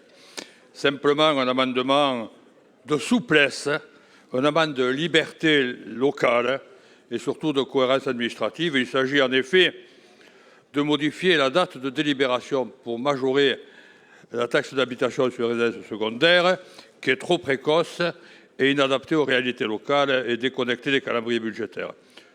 L'amendement vous propose donc d'aligner cette date sur le droit commun, permettre aux communes de décider jusqu'au 15 avril, sans aucun impact, je le répète, pour l'État, avec une dérogation pour les années électorales. Et je crois que cette année, il y a des élections municipales. Je vous remercie. Nous avons l'autre amendement identique, le 334, pour le défendre. Monsieur Sautarel. Défendu. Nous avons ensuite le 2008, Madame Séné. Défendu. Nous avons ensuite le 2172, Madame la Présidente Cukierman. Merci Madame la Présidente. Monsieur le Ministre, je crois que pour la transparence auprès de nos concitoyens, il nous faut expliquer ce que nous sommes en train de vivre. Puisque pour la première fois, Monsieur le Ministre, quelque part, nous allons voter l'amendement du gouvernement numéro 2684, que vous avez donc de fait déposé en premier à l'article additionnel après l'article 27 et qui, s'il était adopté, ferait tomber l'ensemble de nos amendements. Non mais parce que je veux le redire quand même. Et c'est très bien que, après que chaque parlementaire nous ayons réfléchi à des solutions et à des réponses pour lutter contre cette problématique-là, vous puissiez proposer une position, enfin, pour la première fois, qui va venir annihiler tout le travail qu'ont fait les parlementaires, et vous passez en premier, c'est formidable. Donc, Madame la Présidente, je crois que sur l'article additionnel après l'article 27, nous en sommes là. L'amendement du gouvernement devrait être voté, je n'en doute pas. Nous le voterons en tout cas. Et donc, l'ensemble de nos amendements tomberont. Tous, en tout cas, visent à une seule chose, permettre la maîtrise du foncier et du logement par les élus locaux. Je vous remercie. Le 2542, Madame Billon, Madame Vermeillet. Défendu. Je vais donc demander l'avis de la commission sur ces 30 amendements.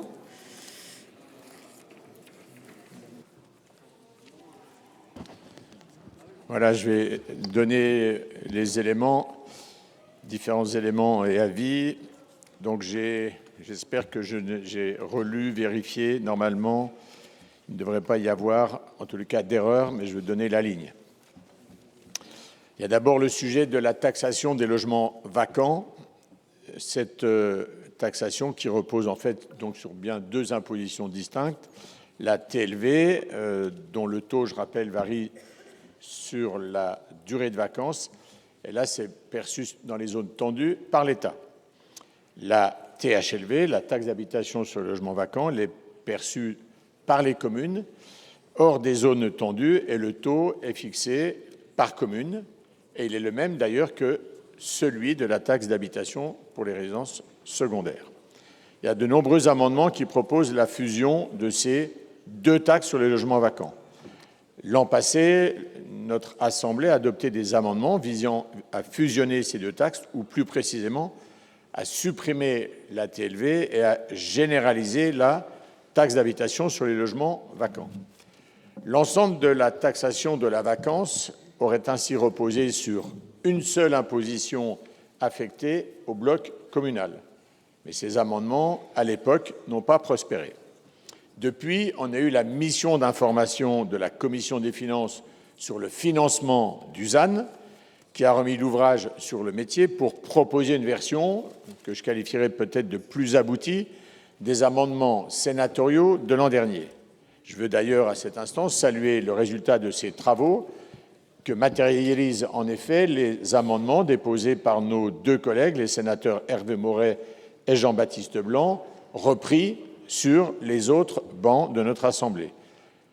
La Commission a donc retenu le principe de donner un avis favorable à ces amendements et j'appelle encore à cette heure les auteurs des amendements ayant le même objet de les rendre identiques au 1832. L'avis de la Commission est donc favorable à cet amendement. Elle donne un avis favorable aux autres amendements poursuivant le même objectif, sous réserve, je viens de le dire, de leur rectification, pour les rendre compatibles, identiques au 1832.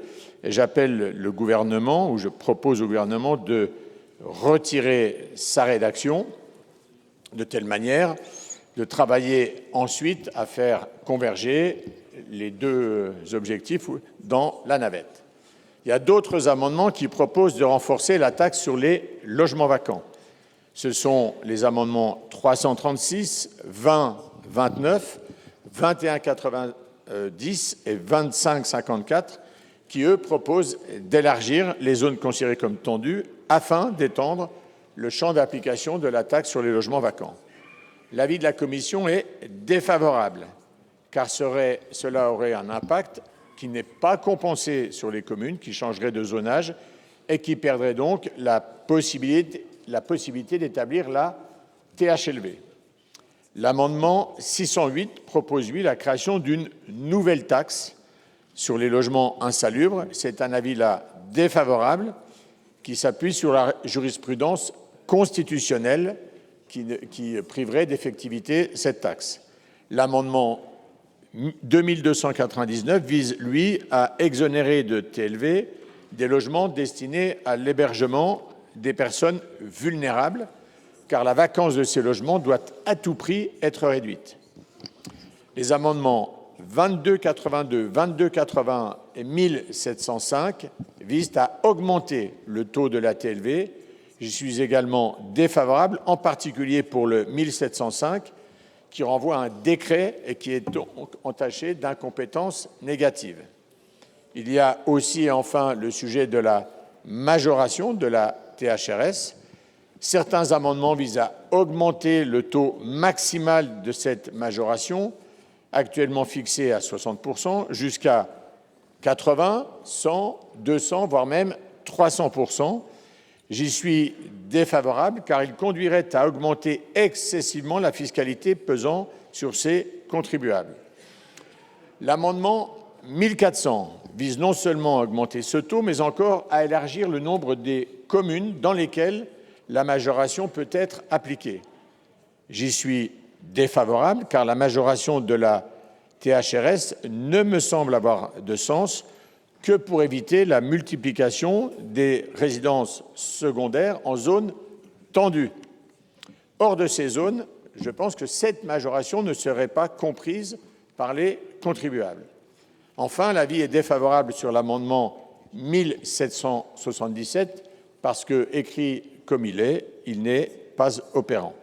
Enfin, je pense que cette discussion commune a permis d'aborder le sujet des délais dans lesquels les collectivités peuvent délibérer pour instituer cette majoration. C'est ce qu'a évoqué notre collègue le sénateur Billac.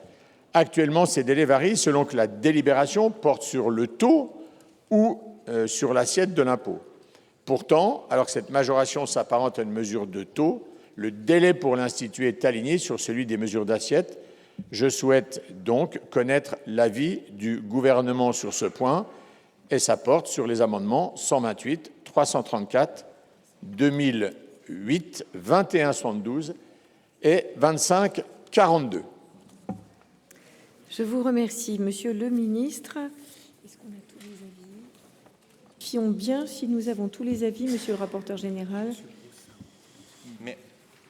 A priori, oui, sinon on vous redemandera. Monsieur le ministre, on vous écoute. Très bien. Merci, Madame la Présidente. Il y a effectivement une très longue série ici d'amendements qui regroupent des sujets qui sont proches, mais qui sont quand même un peu différents. Donc, je vais essayer de donner un avis circonstancié.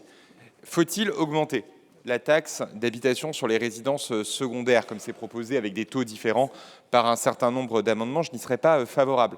Le rapporteur général a rappelé qu'au-delà du taux de 60% qui peut aujourd'hui être appliqué, on aboutirait à des taux extrêmement élevés sur les résidences secondaires, une pression fiscale considérable sur ces contribuables qui, je le rappelle, ne sont pas des logements vacants. Ensuite, on reviendra sur la question des logements vacants. Deuxième question, que fait-on pour lutter contre la vacance? J'ai eu l'occasion de défendre l'amendement 2684 du gouvernement. Ce qu'il propose de faire, c'est de pouvoir fusionner les deux outils existants, taxe d'habitation sur les logements vacants, taxe sur les logements vacants, de le confier aux communes pour avoir un outil efficace de lutte contre la vacance. Effectivement, il se trouve que l'amendement du gouvernement est venu en premier dans l'inscription. Je rappelle pour ceux qui nous écoutent, parce qu'ici on en est tous conscients que ce n'est pas le gouvernement qui choisit l'ordre de classement des amendements, mais effectivement ça fait suite à de très nombreux travaux parlementaires qui ont eu lieu, ici au Sénat notamment. Ensuite, faut-il aller plus loin dans la liaison et rajouter au lien, enfin la fusion même, taxe sur les logements vacants et taxe d'habitation sur les logements vacants, la taxe d'habitation sur les résidences secondaires? C'est ce que propose un certain nombre d'amendements, y compris l'amendement 1382 auquel vous faisiez référence, monsieur le rapporteur général. Là, je n'y suis pas favorable pour plusieurs raisons. D'abord parce que les logements vacants et les résidences secondaires, ce n'est pas la même chose. Et donc, avoir un même instrument fiscal complexifierait en réalité les politiques publiques qu'on veut mener.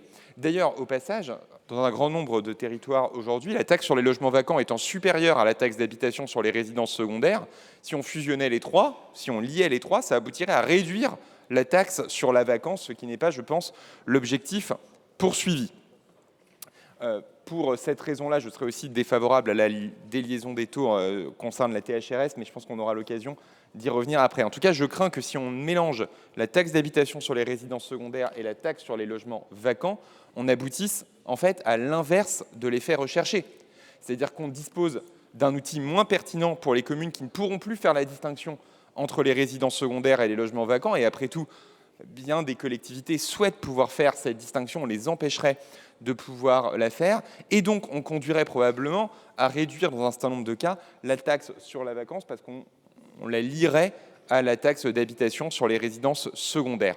Donc, je donnerai sur ces amendements un avis défavorable, enfin une demande de retrait au profit du 2684, à défaut, un avis défavorable. En ce qui concerne votre question, monsieur le rapporteur général, sur les amendements 128 et 334 et suivants, la proposition ne permettrait pas, à notre sens, de rendre communicables par l'administration fiscale avant le 31 mars de l'année les informations nécessaires aux collectivités locales pour le vote de leur budget. C'est la raison pour laquelle je donnerai aussi un avis défavorable sur ces amendements. Monsieur le rapporteur général. Oui, je veux redire, pour qu'il n'y ait pas de trouble, donc il y a un avis favorable sur le 1832, et les amendements qui sont déjà identiques au 1832, et j'ai précisé, et les amendements que vous accepterez de rendre, ou que vous demanderez, souhaiterez rendre identiques pendant la discussion au 1832. Bon, de toute façon, nous allons avancer amendement par amendement en vous redemandant, mais pour autant, j'ai des demandes de parole. Madame la présidente Cukierman. Merci, Madame la présidente. Monsieur le ministre, je n'ai qu'un seul mot, que j'aime ce Sénat quand il parle de la différenciation territoriale et quand il dit qu'il veut redonner du pouvoir local et qu'il veut sortir d'un jacobinisme exacerbé dans lequel serait enfermé notre pays. Je veux simplement préciser à toutes et à tous ici, j'ai relu tous les amendements déposés par notre groupe. Pour tous les amendements, vous pouvez relire dans les objets, nous précisons le caractère facultatif de la mesure et donc de la capacité à redonner de la dynamique à une politique municipale, quelles que soient les équipes. J'entends les avis défavorables donnés, j'entends la volonté de corseter le pouvoir des collectivités territoriales. Je vous remercie. Voilà. Voilà, allez. Bah écoutez, moi je vais revenir quand même sur le 2299 parce que aussi bien Monsieur le ministre que Monsieur le rapporteur, j'ai pas été convaincu ou je rentre pas dans les critères où il faut adapter l'amendement. Donc je vais rappeler cet amendement pour tous les collègues, ainsi qu'il propose d'exonérer d'office la taxe d'habitation sur les résidences secondaires et de la taxe sur les logements vacants les organismes du secteur accueil, hébergement, insertion, qui, je le rappelle, leur compétence, ce n'est pas uniquement les communes, c'est les communes et intercommunalités. Cette exonération automatique est une mesure de justice fiscale, de cohérence des politiques publiques et de saine gestion. Elle permettrait de soulager financièrement des acteurs essentiels de la solidarité, de simplifier drastiquement les démarches administratives, de stabiliser le financement des structures et sécuriser leur modèle économique. Et enfin, encourager la mobilisation de logements au service de l'intérêt général. C'est une réforme attendue, équitable et qui témoignerait d'une réelle volonté politique de soutenir ceux qui luttent au quotidien contre l'exclusion. Merci. Je vous remercie, Madame Briquet. Oui, merci Madame la Présidente. Précision ayant été apportée par le rapporteur, je demande à rendre identique l'amendement 721 avec le 1832 du collègue Hervé Maurey. Merci. Je vous remercie. Monsieur Brossat. Je voulais revenir sur la question de la taxe sur les résidences secondaires dans le même esprit que ma collègue Cécile Cukierman. Moi, je veux bien tout entendre, hein, mais qu'on nous réponde qu'il ne faudrait pas augmenter la taxe sur les résidences secondaires parce que, vous comprenez, les propriétaires de résidences secondaires seraient trop taxés. On a quand même en tête le débat qu'on a eu ici sur le PLFSS, où la même droite sénatoriale a décidé de taxer les mutuelles, a décidé de mettre à contribution les apprentis, a décidé de geler les pensions de retraite au-delà de 1 400 €, a décidé de geler les prestations sociales et qu'on nous explique qu'il faudrait pleurer sur le sort des propriétaires de résidences secondaires.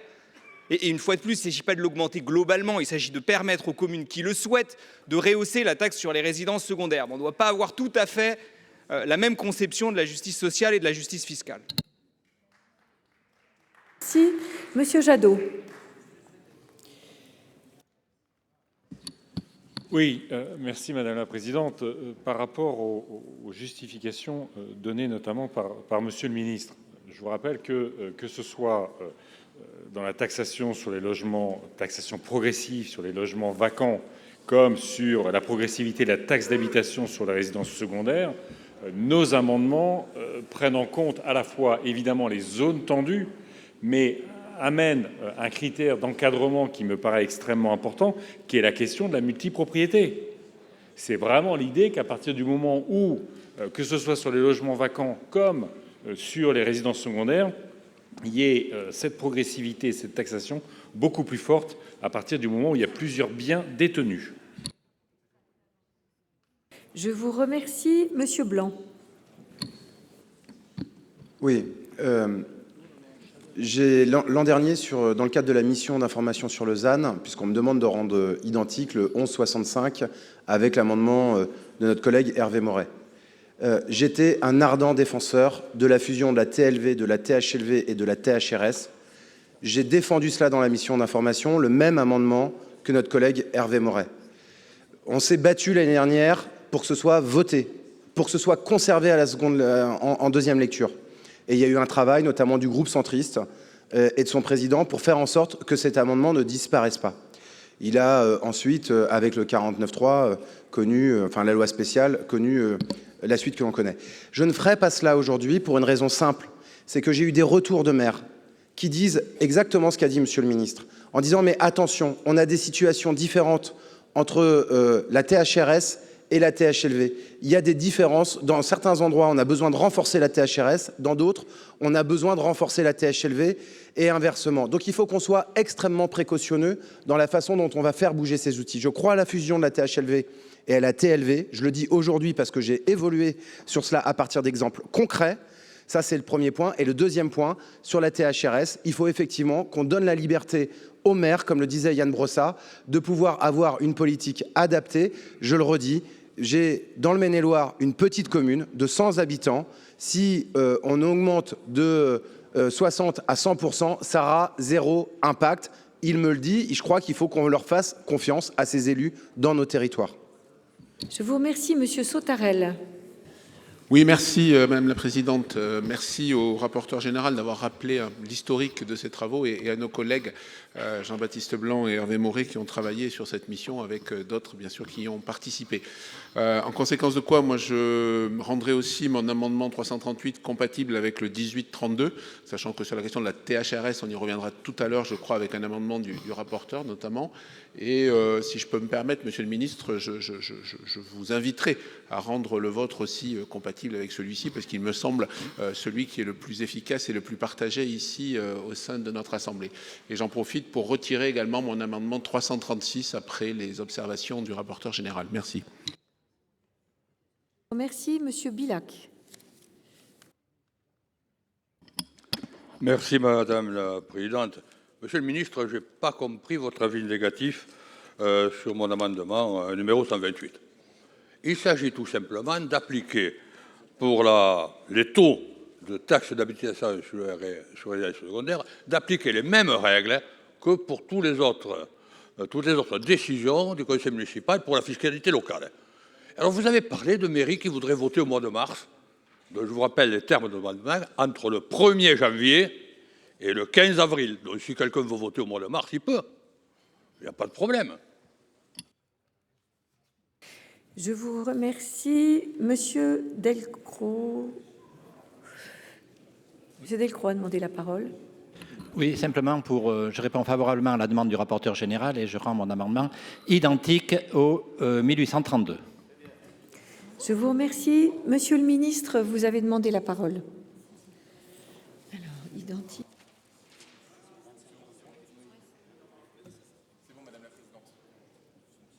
Bon. Nous allons maintenant procéder au vote. Alors, nous commençons par l'amendement du gouvernement, le 2684, avec un avis défavorable de la commission. Qui vote pour? Qui vote contre? Il n'est pas adopté. Le 2338, avec un double avis défavorable. Qui vote pour? Qui vote contre? Il n'est pas adopté. Nous avons ensuite trois amendements identiques. Plus deux qui ont été rendus identiques, le 336 et le 2544, avec un double avis favorable. Alors, ils ne sont pas identiques, mais ils ont été rendus identiques. Ah bon, alors donc...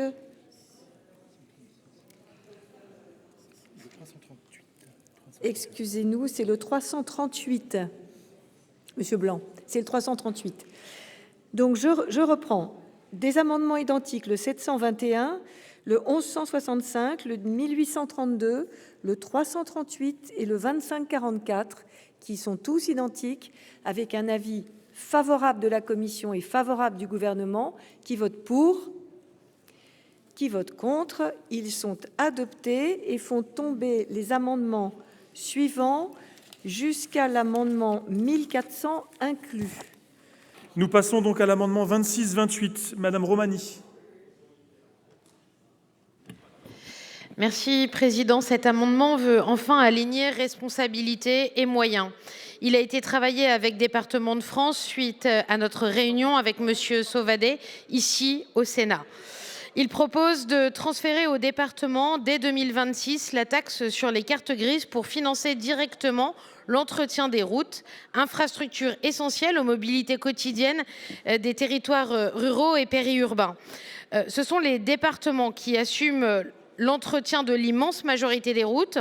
La route génère chaque année près de 28 milliards de recettes fiscales, recettes captées par l'État et les régions qui n'entretiennent qu'environ 1% du réseau. Je propose donc cet amendement dans un esprit simple et cohérent. La route paye la route. Donner au département une part de ces recettes, c'est garantir des infrastructures sûres, durables et indispensables à la cohésion de nos territoires. Je vous remercie. Merci Madame la sénatrice. Monsieur le rapporteur. Monsieur le ministre. Je vais mettre au vote cet amendement avec un double avis défavorable. Qui est pour? Qui est contre? Qui s'abstient? Il est rejeté. Nous passons à 4 amendements faisant l'objet d'une discussion commune. Monsieur Sautarel, pardon. Merci Monsieur le Président. Cet amendement concerne la taxe régionale sur les certificats d'immatriculation qui constitue la composante majeure du coût des cartes grises. Donc, comme vous le savez, le montant est calculé en multipliant la puissance par un tarif fixé par la région.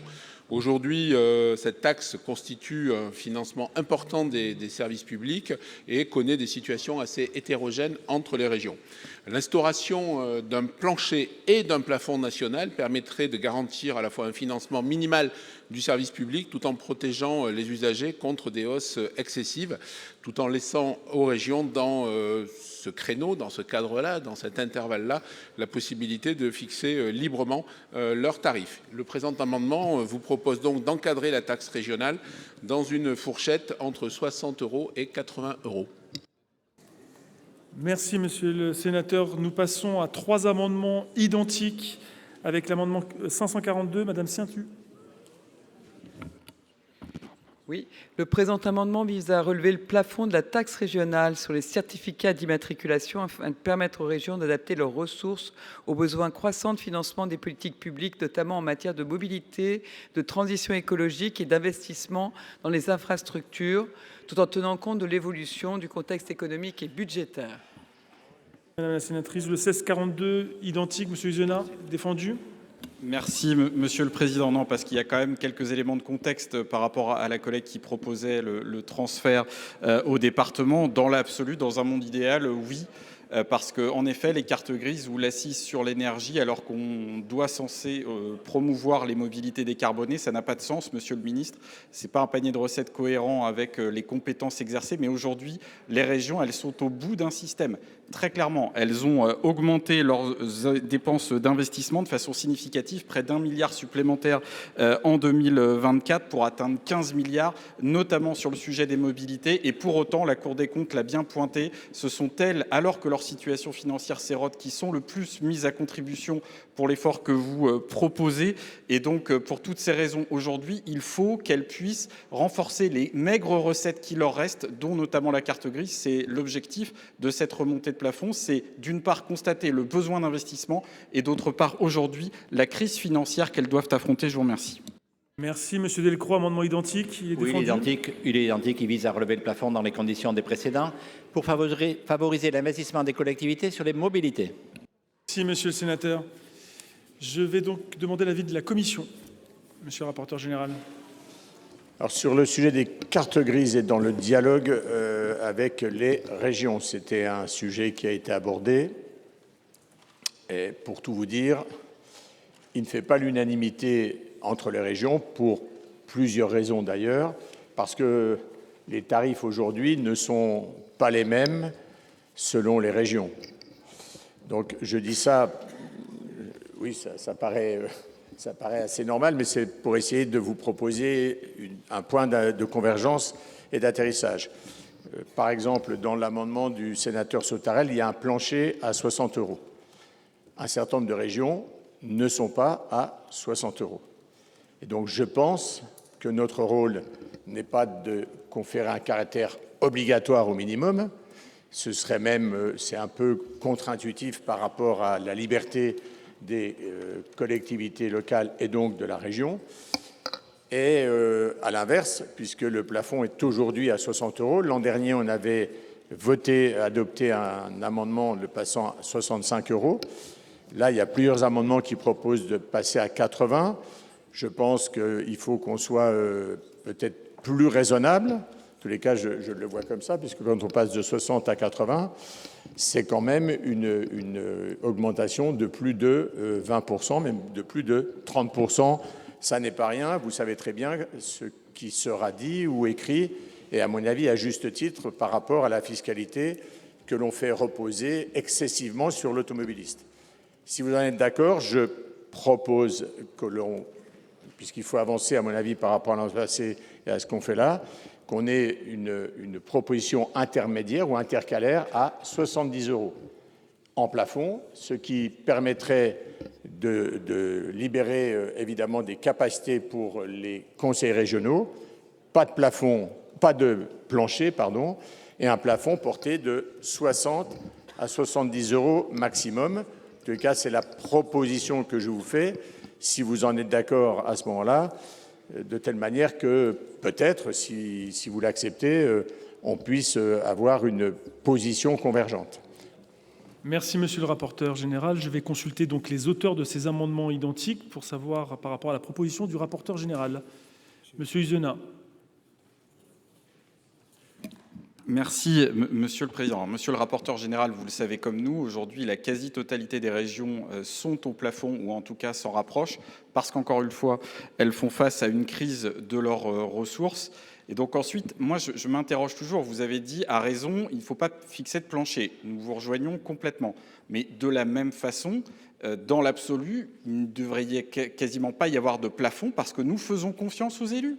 Enfin, dans cette Chambre, qui peut aujourd'hui croire que des exécutifs régionaux feraient n'importe quoi? Encore une fois, les régions, comme les autres collectivités, votent des budgets à l'équilibre, monsieur le rapporteur général et monsieur le ministre, votent des budgets à l'équilibre, alors qu'on leur confie des compétences toujours plus importantes et qu'on leur donne de moins en moins de moyens. Elles réussissent ce tour de force, sauf qu'on arrive au bout d'un système. Et donc là, on dit simplement de 60, on a l'impression d'être un peu dans une discussion d'épicier, 60 à 70 €. Là, on proposait 60 à 80, et ce sont les élus qui après assumeront. Et encore une fois, les citoyens trancheront. Mais donnons de l'air, donnons des marges de manœuvre et faisons confiance à nos élus. Je vous remercie. Alors, Madame Ciuntu, est-ce que vous modifiez votre amendement? Même position que Monsieur Uzena? D'accord, vous ne modifiez pas, Monsieur Delcros? Je n'ai pas compris ce que ça veut dire.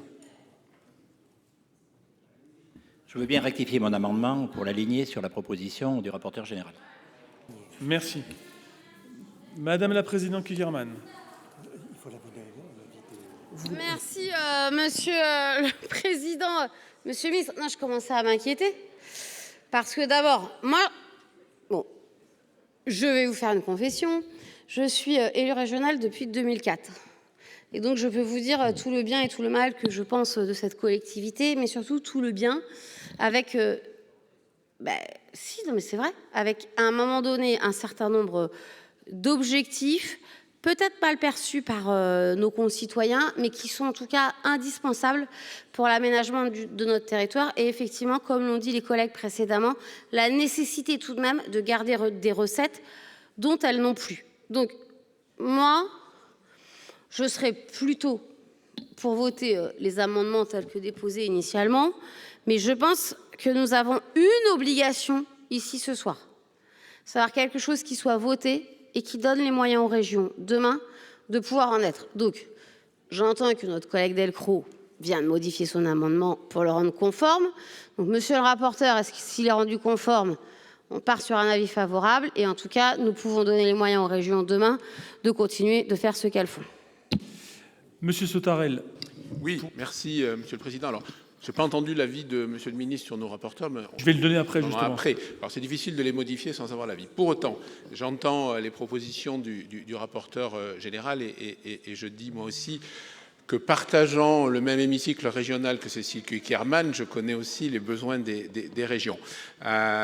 Donc, je vais prendre la perche qui nous est tendue et retenir la proposition du rapporteur général et rendre compatible l'amendement. Pour autant, Je trouvais que l'idée du plancher, qui peut effectivement paraître un peu paradoxale par rapport à la question de la liberté locale, avait un intérêt, c'est pour éviter des effets de bord qui commencent à naître entre régions sur cette tarification, comme on avait pu en connaître à une époque au niveau des départements avec la vignette automobile.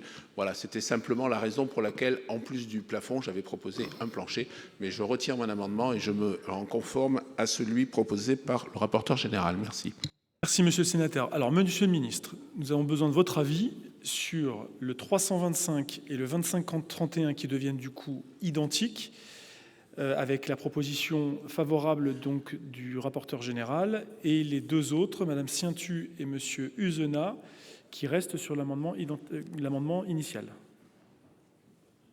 Merci, Monsieur le Président. Je sens que je ne serai pas majoritaire, mais je serai défavorable à l'augmentation de la taxe sur la carte grise, quel que soit le montant qui est proposé, même si je salue la modération dont fait preuve le rapporteur général.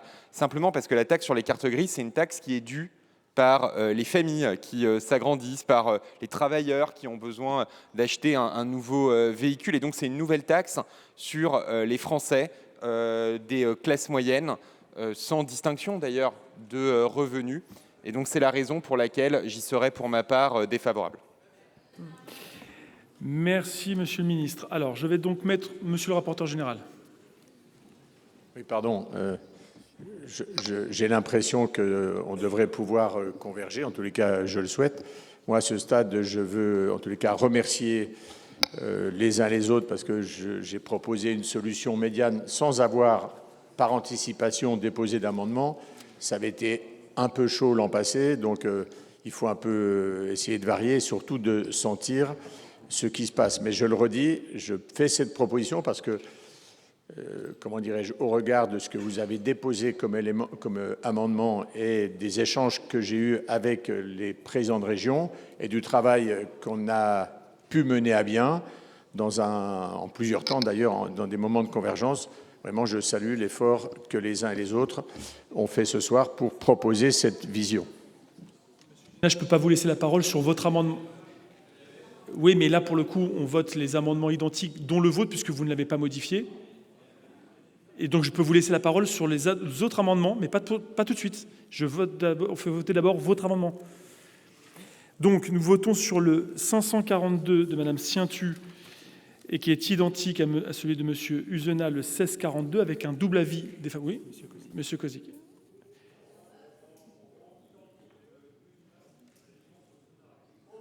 D'accord. Donc, la prochaine fois, c'est bien de le dire au micro. Et vous le rendez donc identique, mais c'était l'avis inverse tout à l'heure de Monsieur Uzenat. Donc, permettez-moi de... Oui, d'accord. Donc, il est identique. Donc, je mets au vote, avec un double avis défavorable, celui de Madame Ciintu. Qui est pour? Qui est contre? Qui s'abstient? Il est rejeté. Et donc, 3 amendements identiques avec un avis favorable de la Commission et un avis défavorable du gouvernement. Qui est pour? Qui est contre? Qui s'abstient? Ils sont adoptés.